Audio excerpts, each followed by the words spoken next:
afternoon.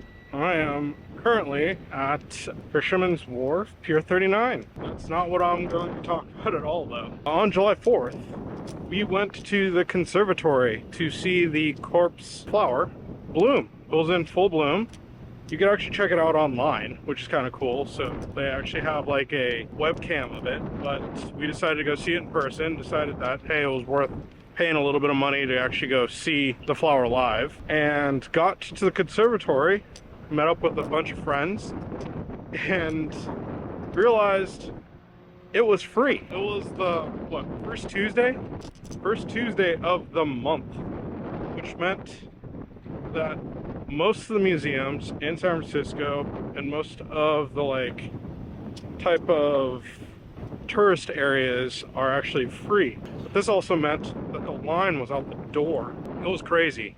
Like, the amount of people that were waiting to get in also made parking really, really difficult.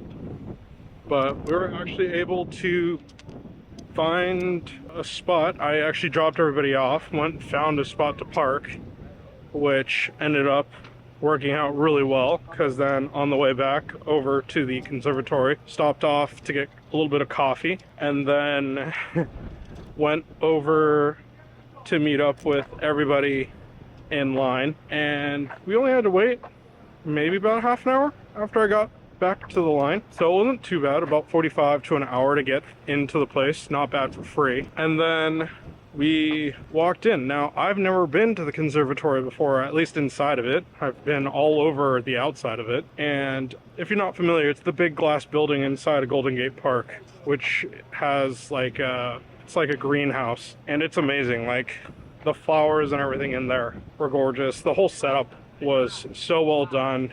The way that they have the garden set up, the way that they have the water set up, it is pretty amazing. Overall, just a real good time. And because the bloom is so short-lived, it was one of those times where it just so happens that it was on a day off. We're gonna have a barbecue at my place. Everybody was already together, so we just went over to the conservatory and checked it out. Walking through, they had all these rangers that were just super knowledgeable, able to give you any answers to any questions that may arose. Yeah, that was pretty much it. After that, we went home and started the barbecues up, really. But just a short video on a free day over at the conservatory to see the corpse flower. Oh, it didn't stink all too bad, I will say that. Anyhow, until the next vid. Peace.